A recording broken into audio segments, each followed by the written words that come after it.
मारलीस? हा, असं कोणाला जाऊन मिठी मारतात का आई म्हणून? कोणी असतं का आपली आई? असतं का? नाही ना. आता तुझ्या शाळेतला इव्हेंट होता, फंक्शन होतं, त्या बाईने समजा कंप्लेंट केली पण जॉब गेला तर बाबाचा. नाही रागू नको, कळलं पाहिजे ना तिला. कळतंय का? मी समजावतोय ना तिला, आणि कदाचित आपण एक सांगू शकलो नसू. आपल्या सांगण्यात काहीतरी चुकलं असेल म्हणून तिलाच कळलं असेल. फुगेवाला सारखं कोणतरी हात धरून घेऊन गेला असं म्हणजे? कोणाला मिठीत कोण होती कोणती बाई? शाळेचे प्रमुख व्यवस्थापक अण्णासाहेब त्यांची मुलगी आर के मॅडम. तेव्हा त्या आर के मॅडम मिठी मारली आणि तिला आई असेल. ती फेरी होती परीच्या ड्रेसमध्ये. मला वाटलं तीच माझी आई आहे. ती आकाशातून खाली आली होती माझ्यासाठी, म्हणून मी तिला आई म्हणून मिठी मारली. मॅडम तू खूप भारी कल्पना सांगितल्या. सहकुटुंब मॅरेथॉन मस्तच. मी लगेच सगळ्या वर्गात नोटीस करतो आणि यावेळेस 15 वर्षाला आपण जे काही कार्यक्रम घेणार आहोत ते पण मी जाहीर करतो. आर के मॅडम मला एक प्रश्न पडलाय. आता दुर्दैवी की त्या शाळेत ज्यांना आई वडील नाही आहे तर मित्रांनो, मुरंबा या मालिकेचे नवनवीन लेटेस्ट एपिसोड पाहण्यासाठी चॅनलला सबस्क्राईब करा. या मालिकेच्या पुढच्या भागामध्ये असं दाखवणार आहेत की त्या आरोहीने आरके मॅमला मिठी मारून तिलाच आई समजलेलं असतं आणि त्यानंतर ही बातमी ज्यावेळेस तिच्या बाबांच्या आत्यांना कळते त्यावेळेस ती तिला समजवायला जाते आणि तिला म्हणते, बाळा असं करतात का? असं कोणालाही आपली आई म्हणतात का? आणि तूच सांग, असं कोणीही तुझी आई असतं का बाळा? जी आपल्याला जन्म देते ती आपली आई असते? असं रस्त्यावरच्या कोणत्याही बाईला तू तुझी आई म्हणशील का? त्यावर ती म्हणते, पण तिने फेरीपरीचा ड्रेस घातला होता. त्यावर ती तिला विचारते, आता परीचा तर कोणीही ड्रेस घालेन, मग ती तुझी आईच बनेन का? तूच सांग. त्यावर ती सांगते, अरे बाळा आता त्या स्कूलमध्ये मोठा इव्हेंट होता आणि तू अशी त्या बाईला जाऊन मिठी मारलीस. जर त्या बाईने कंप्लेंट केली आणि त्यानंतर तुझ्या बाबांच्या जॉब गेला, नोकरी गेली, तर मग काय करणार आहोत आपण? असं ती हे सर्व त्या आरोहीला समजून सांगण्याचा प्रयत्न करत असते. पण आरोहीच्या मनाला ते काहीच पटत नसतं. तिच्या डोक्यात मात्र एकच गोष्ट फिट बसलेली असते, जी अक्षयने तिला सांगितलेली असते की तुझी आई परी आहे आणि ती नक्की तुला आकाशातनं एक दिवस खाली भेटायला येईल. त्यावेळेस तिने तेच तिच्या डोक्यामध्ये फिट करून ठेवलेलं असतं आणि त्यानंतर ज्यावेळेस रमा तिला त्या परीच्या ड्रेसमध्ये दिसते त्यावेळेस ती तिची आई समजून बसते आणि मिठी मारते. आणि त्यानंतर इकडे आरके मॅडमने एक चांगली योजना त्या स्कूलमधल्या सरांना सांगितलेली असती. त्यावर ते आरके मॅडमला धन्यवाद देतात आणि म्हणतात, खरंच मॅडम ही खूप चांगली योजना आहे. मी आता लगेचच शाळेमध्ये जाऊन याची सूचना सर्व बोर्डवर लावून येतो. खरं तर सर्व कुटुंब मॅरेथॉन ही खूप चांगली कल्पना आहे तुमची. त्यानंतर ते असं म्हणून तिथनं निघून जातात आणि त्यानंतर साई त्या आरके मॅडमला म्हणतो, आरके मॅडम पण ज्या मुलांना पॅरेंट्स नाही आहेत, जे अनाथ आहेत, ते ह्या मॅरेथॉनमध्ये कसं सहभागी होतील? त्यावर आरके मॅडम त्यांना म्हणतात, त्या मुलांच्या कुटुंबामध्ये कोणीतरी असेलच, त्यांना बोलून घेऊयात. म्हणजे कसं ते त्यांच्या कुटुंबातल्या एका तरी सदस्यांसोबत हाताला हात धरून एकमेकांसोबत साखळी बनवून धावू शकतील. त्यावर तो त्यांना म्हणतो, मला असं वाटत आहे ह्या योजनेमागं तुमचा वेगळाच उद्दिष्ट आहे. त्यानंतर त्या आरके मॅडम गप्प होतात आणि इकडे तो जो अक्षय असतो तो त्या आरोहीला समजवण्याचा प्रयत्न करतो, कारण त्या आत्यांचं तर समजावून झालेलं असतं पण तिला काही ते पटत नसतं. ती वारंवार प्रश्न विचारत असते. त्यामुळे अक्षय तिला म्हणतो, बाळा मी तुला एकदा सांगितलेलं आहे की तुझी आई या जगामध्ये नाहीये आणि एकदा गेलेले माणसं परत येत नाहीत आणि आता तुला एवढी साधी गोष्ट न कळावी एवढीही तू लहान नाहीयेस आणि तू त्या आरके मॅडमला कसं काय आई म्हणालीस? त्या काही तुझी आई आहेत का? त्यावर ती अक्षयला म्हणते, बाबा तूच तर मला सांगितलं होतंस ना एकदा की माझी आई परीसारखी आहे आणि ती मला आकाशातनं भेटायला आली होती खाली. त्यावर तो म्हणतो, ती काल्पनिक गोष्ट होती बाळा, मी तर ती अशीच तुझं मन बहलण्यासाठी सांगितलेली होती. पण असं मी सांगितलं तर काही तू खरंच समजणार का? खरंच असं काही नसतं रियालिटीमध्ये. त्यानंतर ती म्हणते, पण बाबा माझी आई कशी दिसते? कशी होती माझी आई? आणि आता ती कुठे आहे? मला सांग ना. असं म्हणून ती हट्ट करते, रडायला लागते. आणि त्यानंतर इकडे ती आत्या मनामध्ये विचार करते, जर आता ह्या मुलीने हट्ट केला हिची आई कुठे आहे आणि जर कदाचित चुकून जरी त्यांची भेट झाली रमाची आणि हिची, तर मात्र माझं सर्व काही अवघडच होऊन बसेल. आणि त्यानंतर तो साई अण्णासाहेबांच्या ऑफिसमध्ये आलेला असतो आणि अण्णासाहेब त्याला म्हणतात, ही फाईल घे आणि त्यानंतर काही गोष्टी लागत असल्या तर मागून देखील घे. त्यानंतर साईचं त्यांच्या बोलण्याकडे लक्ष नसतं आणि साई ठीक आहे म्हणून तसंच फाईल न घेता निघून जायला लागतो. त्यावर अण्णासाहेब साईला आवाज देतात आणि म्हणतात, अरे साई हे काय आहे? मी तुला आता काय सांगितलं? त्यावर तो म्हणतो, सॉरी काय म्हणालात मला? त्यानंतर ते त्याला रिपीट सांगतात आणि म्हणतात, काय झालं साई? कसला विचार चालू आहे? त्यावर तो म्हणतो, अण्णासाहेब मला वाटत नाही की रमा त्यांचा भूतकाळ विसरू शकतील. त्यावर ते म्हणतात, खरंच पण तिला एक मुलगी आहे हे तिनं मनात न काढू शकत नाही. तिनं तेच डोक्यामध्ये मनात फिट केलंय आणि तिला वाटतं कधी ना कधी तिच्या मुलीची आणि तिची भेट होईल. त्यानंतर ते म्हणतात, अरे पण तू जर तिला असं आवाजावं बोलत राहिला तर कसं शक्य आहे ही गोष्ट? तू कधीतरी तिला अरे अहो अगं रमा म्हणून हाक मारली आहेस का? तुम्ही तर आहो जाऊच बोलत आहात, मग कसा आपलेपणा येईल तुमच्यामध्ये? साई म्हणतो, मला माहित आहे की त्या एका मुलीची आई आहे, त्यामुळे त्या मला पती म्हणून कधीही स्वीकारू शकणार नाहीत. पण मला वाईट मात्र एका गोष्टीचं वाटतं की 7 वर्ष झालं आम्ही सोबत आहोत पण मी त्यांच्या मनामध्ये इतकुशी देखील जागा निर्माण करू शकलो नाही. त्यानंतर अण्णासाहेब त्याला म्हणतात, ज्यावेळेस तू तिला आवाजावं करणं बंद करशील आणि अगं रमा म्हणून हाक मारशील तेव्हाच तुमच्यामध्ये आपलेपणा येईल. आणि अक्षय इकडे कॉफी पीत सोफ्यावर हॉलमध्ये बसलेला असतो. त्यानंतर ती आरू त्याला म्हणते, बाबा सांगणार आहे माझ्या आईचा फोटो मला दाखव ना. तिचं हे बोलणं ऐकून इकडे त्या मनामध्ये विचार करते, काय या पोरीनं सकाळपासून आई पाहिजे नाद लावला आहे. आता जर ती हट्टाला पेटली आणि जर ह्या अक्षयने त्या रमाला शोधून काढलं तर माझा हातचा डावच निसटून जाईल, असं सर्व ती विचार करत असते. आणि त्यावर तो अक्षय तिला म्हणतो, तुला एकदा सांगितलेलं ना, एकदा सोडून गेलेली माणसे कधीही वापस येत नाहीत. आता पुन्हा जर हा विषय काढशील तर खबरदार, असं म्हणून तिला तिथनं धमकी देऊन निघून जातो. आणि त्यानंतर आरू एकटीच तिथे रडत सोफ्यावरती बसलेली असते. आणि ज्यावेळेस ती आरके मॅडमला पहिल्यांदा भेटलेली असते त्यावेळेस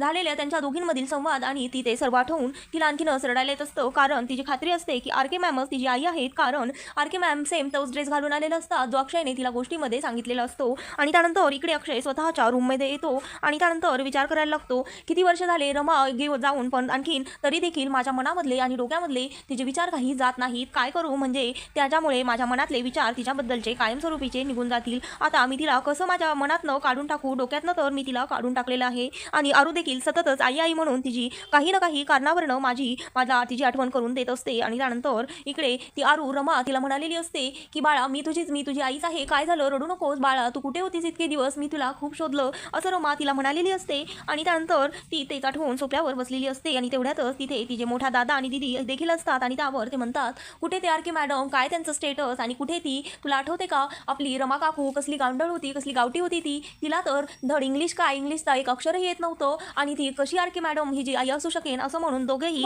इन्सल्ट करत असतात. आणि आरोही हे सर्व सोफ्यावर बसून ऐकत असते. आणि तिला हे सर्व ऐकून फार राग येतो, कारण तिच्या आईला ती फारच मिस करत असते. त्यांचं हे बोलणं ऐकून आरू उठून त्यांच्याजवळ जाते आणि त्यांना म्हणते, माझी आई असेल गावंढळ गावठी, तिला नसेल काही कळत, पण शेवटी आई ती आईच असते, ती माझी आई आहे आणि मला खात्री आहे मी माझ्या आईला नक्कीच शोधून काढेन, असं ती त्या दोघांनाही म्हणते. आणि त्यानंतर ते दोघेही तिला एक टॉन्ट मारून तिथनं निघून जातात आणि हसायला लागतात तिच्यावर. त्यानंतर अण्णासाहेब साईला त्यांच्या कॅबिनमध्ये ऑफिसमध्ये बोलवून घेतात आणि त्याला म्हणतात, आता मी तुला मुद्दामच बोलून घेतलेलं आहे, कारण आता आपला ॲन्युअल डेचा दिवस जवळ यायला लागलेले आहेत आणि त्याची सर्व तयारी उत्तम झाली आहे, पण जे आपले शेफ आहेत ते देवधर, त्यांच्या मदत तू करावीस असं मला वाटतं, कारण त्यांना आणखी आपल्या ॲन्युअल डेचा अनुभव नाही आहे. आपल्याकडे कोण कोण येतं, खासदार येतात, आणखी इतरही संचालक येतात, पॅरेंट्स येतात, बरेचशे मुलांचे, एवढा मोठा सगळा तामझाम त्यांना जमेल की नाही, त्यांना याचा अनुभव आहे की नाही हे मला माहीत नाही. आणि ते तर स्वयंपाक तर उत्तम करतातच, ते त्या दिवशी तुझ्या बड्डेच्या केकवरच कळालं, पण मॅनेजमेंट त्यांना एवढ्या लोकांचं ऐनवेळी माणसं वाढली तर जमेल की नाही माहीत नाही, त्यामुळे तू त्यांच्यासोबत राहा, त्यांची मदत कर, त्यांना काही लागलं हवं नको ते बघ, असं मला वाटतं. आणि त्यानंतर साई म्हणतो, हो अण्णासाहेब, तुम्ही बिलकुलही काळजी करू नका,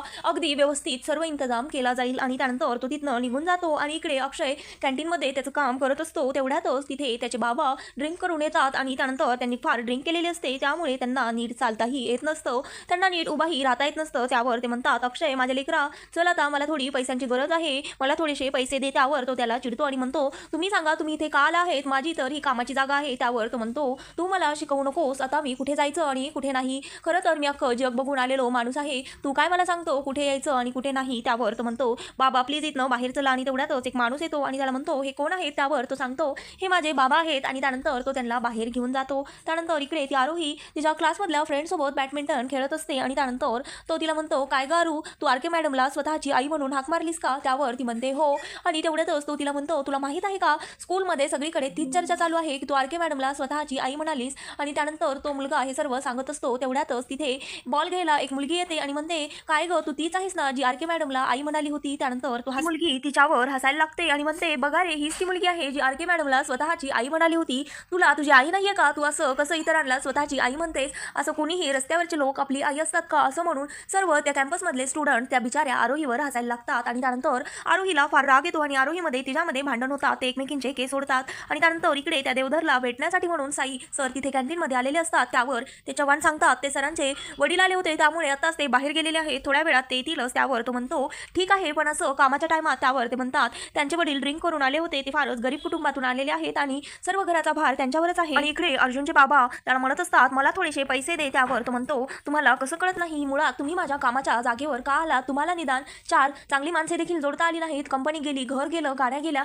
आपलं सर्व काही गेलं, पण तुम्ही काही सुधारलेला नाहीयेत. त्यानंतर तो पैसे देतो तर तो म्हणतो, थोडे पैसे आणखीन दे, मला पत्ते खेळायला आज बघ मी कसं पत्ते खेळून जिंकतो आणि सगळं जग तुझ्या पायाशी आणून ठेवतो. त्यानंतर काही केल्या त्याचे बाबा तिथनं जात नसतात, त्यामुळे तो मजबुरीने थोडे पैसे आणखी देतो. आणि इकडे तो साई सर विचारत असतात, आणखी किती टाइम आहे तुमच्या देवधर सरांना यायला. त्यानंतर तो म्हणतो, ठीक आहे, मी नंतर येतो. आणि त्यानंतर तो साई तिथे वाट बघून देवधरची निघून जातो. आणि इकडे त्या मॅडमकडे ती आरोही आणि ज्या मुलींचे भांडण झाले होते त्या दोघी जणी आलेले असतात. आणि आरके मॅडम त्यांना म्हणतात, काय झालं होतं, का आरोही तू तिला मारलंस, तिचे केस सोडले. त्यावर ती म्हणते की हिने माझी चीड काढली होती, ही मला म्हणाली तुला आई नाहीये. त्यानंतर हे ऐकून आरके मॅडमला फारच वाईट वाटतं आणि ते म्हणतात, तू असं का का म्हटलीस, असं असतं का, असं एखाद्याला हिणवू नये. त्यावर ती म्हणते, तुम्हीच सांगा मॅडम, आता हिला आई नाहीये तर मग ही कोणालाही आई म्हणणार का, असं असतं का. त्यावर ती म्हणते, मैत्री तिला आई नाहीये म्हणून ती मला आई म्हणाली. त्यानंतर ती म्हणते, आरोही तू तिला सॉरी म्हण. त्यावर आरोही म्हणते, मी तिला सॉरी म्हणणार नाही कारण माझी काही चूक नाहीये. त्यावर ती म्हणते, मैत्री जाऊ दे. तर मैत्री म्हणते, नाही मॅडम, हिने मला आधी हाणलं आहे तर हिने मला सॉरी म्हणायलाच हवं. तुम्हीच म्हणताना चूक झाली की सॉरी म्हणायचं. त्यावर